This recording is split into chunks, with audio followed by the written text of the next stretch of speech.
The Red Sea Crossing. You may order a copy of this program through arcdiscovery.com. See arcdiscovery.com to become a direct seller of this DVD. Join us now as we begin revealing God's treasure.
The Red Sea Crossing.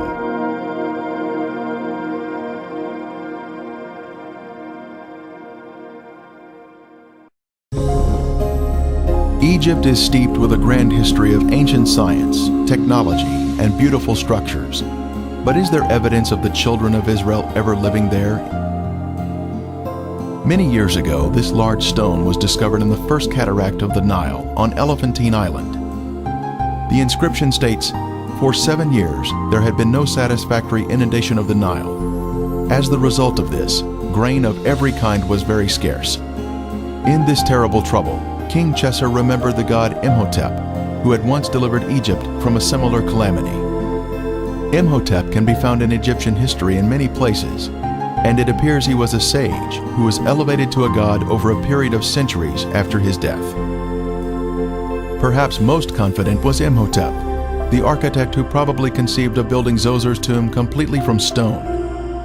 Known as a sculptor, a priest, a healer, Imhotep is considered the preeminent genius of the Old Kingdom. Imhotep had even saved his country from famine. Could Imhotep and Joseph have been one and the same person? We head to Saqqara, Egypt, a short distance south of Cairo. This is where the first pyramid was built in ancient Egypt. It is called the Step Pyramid due to the distinct levels in its shape.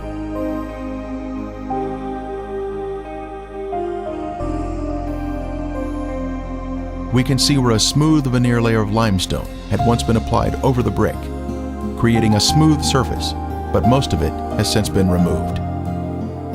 Here is where we find the statue of Pharaoh Zoser, under whom Imhotep served.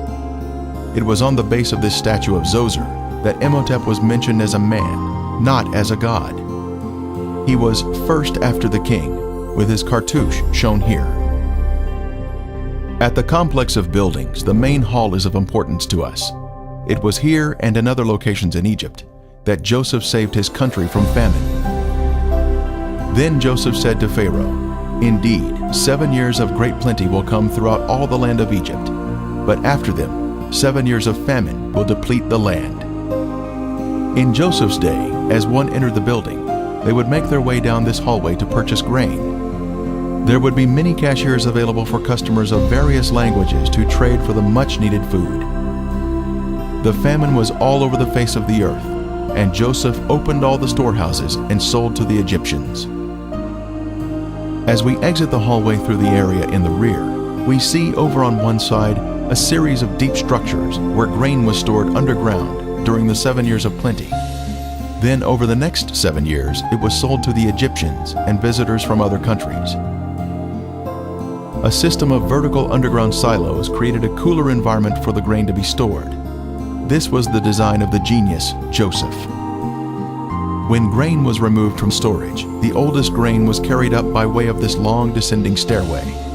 The grain silos were interconnected via tunnels, which allowed the grain to flow down to a central exit point located at the bottom of this stairway. A record of this event of removing the grain can be seen on hieroglyphics such as this at Thebes, showing the sacks of grain being carried up the stairs from the granaries. Another example of this can be seen at the tomb of Iti. As a way to honor the Lord of Heaven, Joseph built this first pyramid in Egypt at Saqqara to show his thankfulness to the Lord for honoring him and saving the Egyptian people from famine. In that day, there will be an altar to the Lord in the midst of the land of Egypt. Centuries later, many other great pyramids were built in Egypt, following the lead of Joseph or Imhotep. 2.3 million large blocks of stone, weighing 2 to 3 tons each, were used in the largest pyramid, causing some to wonder how they could have been constructed using ancient technology. It has been a mystery for centuries. Ron Wyatt conducted a great deal of research on the subject to help shed light on this puzzle. He read the account of Herodotus, who wrote, "The stones intended for use in constructing the pyramids were lifted by means of a short wooden scaffold. Lifting devices were provided for each step." Mr. Wyatt noticed lift devices in hieroglyphics. These lift devices would have been placed on each side of stones that were to be raised. At Saqqara, we can see hieroglyphics of 3 lift machines next to a pyramid shape, linking the two together. Large wooden levers were found in King Tut's tomb that were used in the machines. A series of these levers were placed alongside the blocks to be raised and would operate in unison. A large stone was loaded onto the machine, then the levers on each side were pulled downward by ropes tied to turning winches, thus raising the stone block as needed. When the block was raised to the proper height, it was rolled onto the next level and then raised again. A series of lift machines would have been utilized. Mr. Wyatt demonstrated this type of lift machine to Mr. Nassif Hassan, head of the Egyptian Antiquities Organization of Cairo. The demonstration was filmed by Japanese Nippon Television and later aired in Japan. This lift machine appears to be a simple solution to the mystery of constructing the pyramids. When Moses was a baby, his adoptive Egyptian mother was Hatshepsut, and Moses' name was Senmut. The serpent on his forehead signifies his title of prince. As an adult, Moses' Egyptian name was Tutmosis II. A side profile of Moses demonstrates his distinctive Hebrew-shaped nose.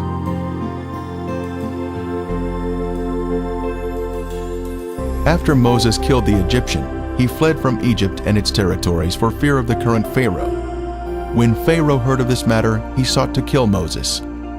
But Moses fled from the face of Pharaoh and dwelt in the land of Midian.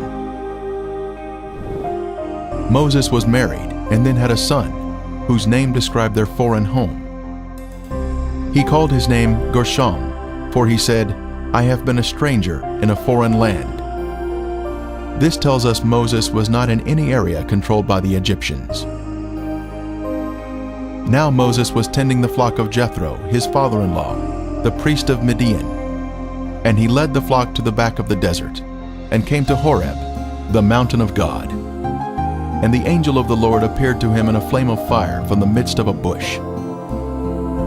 The Lord told Moses to bring the children of Israel back to this mountain outside of Egypt. After 10 plagues had struck Pharaoh and the Egyptians, he finally agreed to let Moses take the children of Israel from Egypt. Based upon the research he conducted, Ron Wyatt believed that the Pharaoh of the Exodus was Amenhotep III. Here we see Amenhotep receiving the Ankh as a type of power and new life being infused into his body. Mr. Wyatt speculated that Amenhotep's eldest son was Tutankhamun and that he was killed by the destroying angel in the 10th plague. Tut would have been the crown prince and co-ruler with his father at that time in the late 18th dynasty in 1446 BC. Surprisingly, in the Biblical Archaeology Review, it stated that the majority of archaeologists do not believe in the Exodus from Egypt. Tradition has told us that the Exodus from Egypt led the children of Israel to the Sinai Peninsula, but no evidence has been found of their having been in that location for 40 years. Also, tradition has said that the children of Israel crossed the Red Sea in an area that does not match the biblical account. Could the Bitter Lakes be the Red Sea spoken of in the Bible? Could thousands of soldiers all drown in relatively shallow water? The traditional Mount Sinai, Jebel Musa, is located in the southern mountainous area of the Sinai Peninsula. This mountain was chosen by Helena, the mother of the Roman Emperor Constantine, in the 4th century. It was not chosen by any archaeological evidence at the site, but was based upon the dreams of Constantine, and subsequently chosen by Helena as Mount Sinai. Later, in the 6th century, the Emperor Justinian built St. Catherine's Monastery at the foot of the mountain to establish a sense of authenticity to the site. This is tradition, but what is the truth? Let's break out of a man-made story and ask the question, should tradition supersede the Bible? What does the Bible tell us about the Exodus from Egypt? The children of Israel were living in the best of the land of Ramses, as Pharaoh had commanded. This area is the fertile Nile Delta in northern Egypt. And Israel dwelt in the land of Egypt, in the country of Goshen. This also describes the fertile Nile Delta. The Nile Delta is shown here at the northern termination of the Nile, full of lush vegetation, in contrast to the surrounding desert. On the night of Passover, the firstborn in each Egyptian home died in the final plague. Then the children of Israel left Egypt that same day. And the children of Israel journeyed from Ramses to Succoth. On that very same day, it came to pass that all the armies of the Lord went out from the land of Egypt. On the day of Passover, the children of Israel crossed the canals of the Nile and became an organized unit at Succoth. They had left the country of Egypt proper, but they were still in territory controlled by the Egyptians. So God led the people around by way of the wilderness of the Red Sea. The wilderness of the Red Sea is what we call today the Sinai Peninsula, which is surrounded on two sides by the Red Sea. It was through the northern region of the peninsula that they traveled day and night, making their rapid escape from the hands of Pharaoh. During the day, they were shaded by the pillar of cloud that would have also provided moisture for them. At night, the pillar of fire would have given them light for their journey. At Etham, they turned south and headed through the mountains in the wilderness of the Red Sea, traveling through a narrow canyon, then stopping at the Red Sea. This expanse of water is called the Gulf of Aqaba today, but in Moses' day, it was called the Red Sea. King Solomon also built a fleet of ships at Ezion-Geber, which is near Elath, on the shore of the Red Sea, in the land of Edom. Ancient Elath is modern-day Eilat, Israel. Our modern Gulf of Aqaba is the ancient Red Sea, or Yam Suf. This is the beach where the children of Israel were trapped with nowhere to escape. The Egyptian army was fast approaching, and it appeared death was imminent. The children of Israel cried out, "Because there were no graves in Egypt, have you taken us away to die in the wilderness? Why have you so dealt with us to bring us out of Egypt?" The children of Israel were already out of Egypt when they were preparing to cross the Red Sea. This would exclude any crossing of the Bitter Lakes or the Gulf of Suez. It was at this site that God was preparing to demonstrate to prove His loving care for them. This is the large beach on the Gulf of Aqaba, called Nuweiba, Egypt. This is where it appeared that the forces of darkness were about to be triumphant, but God was in control. Across the Gulf is the land of Midian and the holy mountain of God.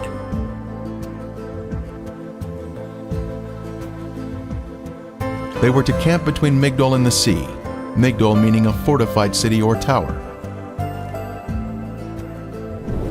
At the north end of the beach are the remains of an ancient fort, still partially standing today. It was once a 3-story structure, capable of housing hundreds of Egyptian soldiers who could have prevented any northern escape from the beach. The location is precisely at the narrowest point of land, between the mountains and the sea, in order to control the movement of travelers through the area. The fortress today is receiving a fresh coat of stucco, which is unfortunately covering up the original stone blocks. At the front of the fortress, we were able to see the stonework that formed the entrance into the structure.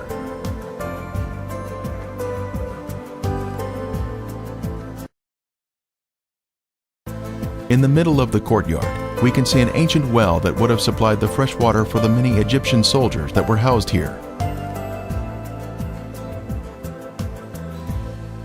Outside, we can see how tall the structure had been in its former days, a full 3 stories in height. Another description of the location for the Red Sea crossing was camp before Pi-Hahiroth, which means mouth of a hole or canyon. As the children of Israel entered the beach, they had made their way through a system of canyons or wadis and encountered this beach at the Red Sea. The Bible tells us, "They are entangled in the land, the wilderness hath shut them in." They had finally made it through the canyons that snaked their way through the mountains, but now they were trapped on the beach.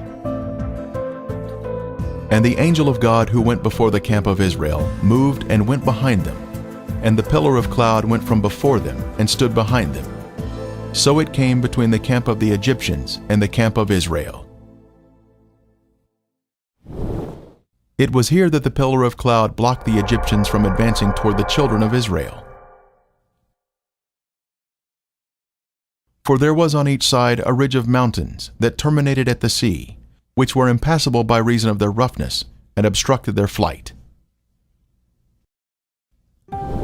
There must have been excitement as they reached the beach at the sea, but that soon turned to gloom as they discovered their plight. They were trapped on the beach, awaiting their death at the hands of Pharaoh. From the middle of the beach, we can see the opening of Pi-Hahiroth in the distance, but we head south in order to locate an amazing marker here at the beach.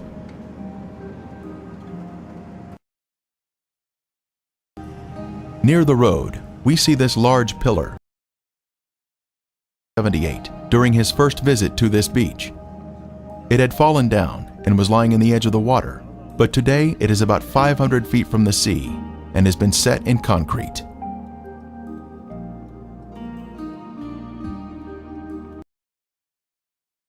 Features of the red granite pillar include the fact that it is of Phoenician or Hebrew design and is 3,000 years old.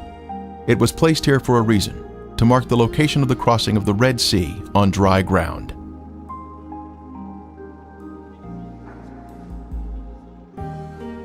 This pillar is even mentioned in the Bible, a pillar to the Lord at Itz, Egypt's border. At the south end of the beach is where we can see the pillar. A matching column on the other side of the Gulf in Saudi Arabia was found by Ron Wyatt in 1984 and was shown to Saudi authorities.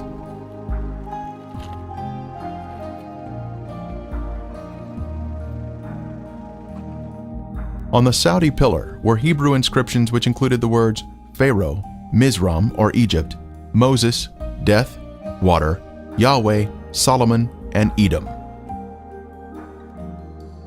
The inscriptions on this column have been removed, since the Egyptians living here were not excited about a Hebrew celebration marker, located in their own backyard. Using Google Earth, one can zoom in on the beach here and spot the pillar standing near the road. This is an exciting use of technology to see the Bible come alive.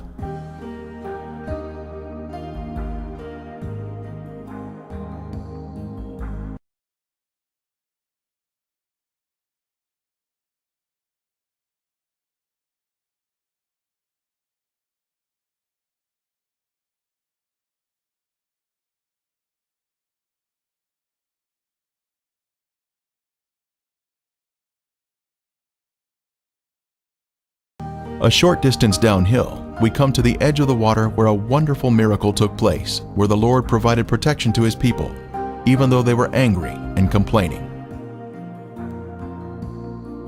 Are you not the one who dried up the sea, the waters of the great deep, that made the depths of the sea a road for the redeemed to cross over? For centuries, this beach has been named for the crossing of the Red Sea at this exact spot. On Google Earth, we can see the name Nuweiba at this point on the beach. This older, detailed map reveals to us the complete name of the beach. Nuweiba is short for Nuweiba al-Muzayina. The name on this beach, Nuweiba al-Muzayina, gives us confirmation that we are in the correct location. The translation of that name means waters of Moses opening. This is where the waters opened by the hand of God. The Lord demonstrated to His people that He would be their protector.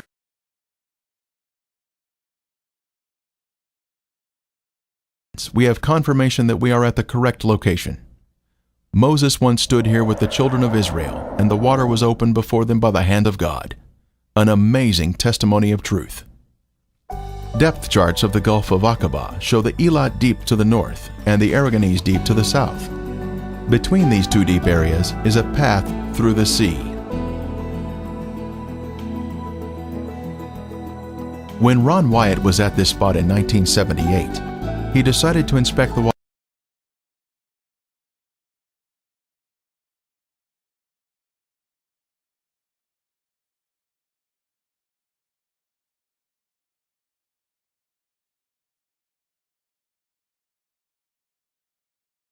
Is very clear, with high visibility.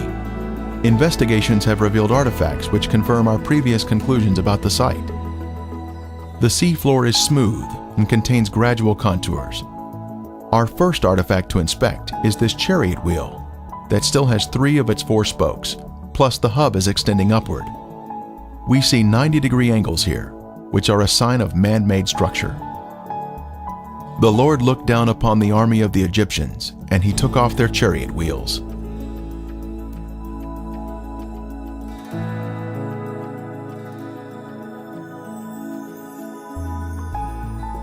The chariot wheel with 6 spokes was the most widely used by the Egyptians.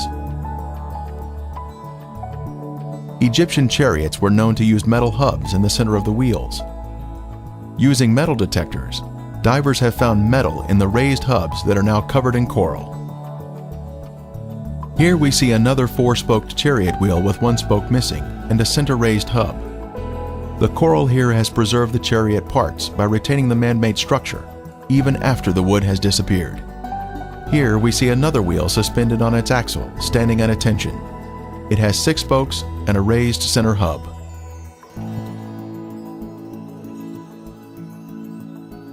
Ron Wyatt made many dives here and located many artifacts. This could have once been a chariot cab. This appears to be another round chariot wheel.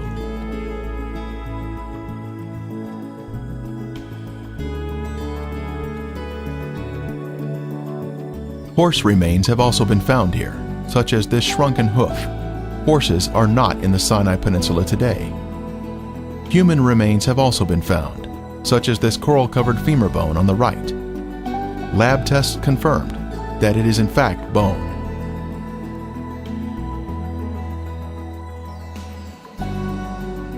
Other bones have also been found. A cross-section reveals the bone inside the coral.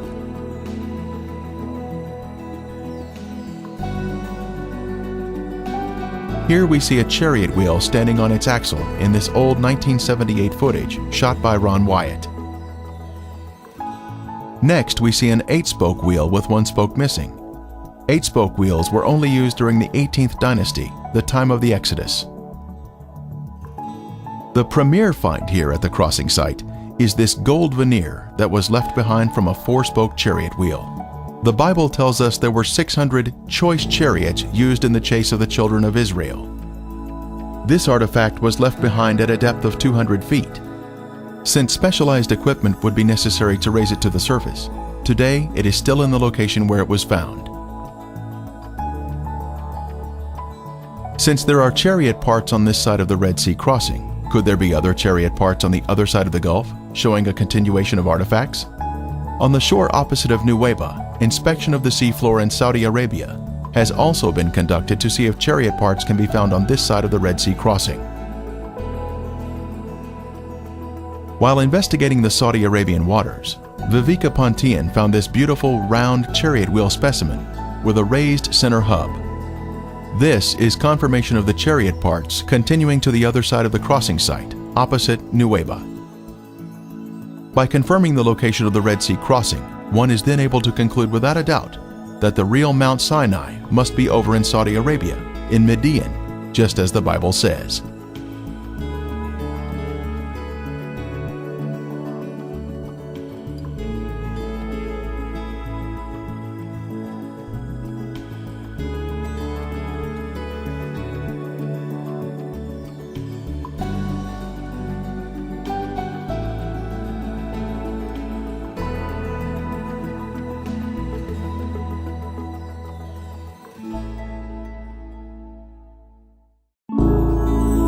The Red Sea Crossing.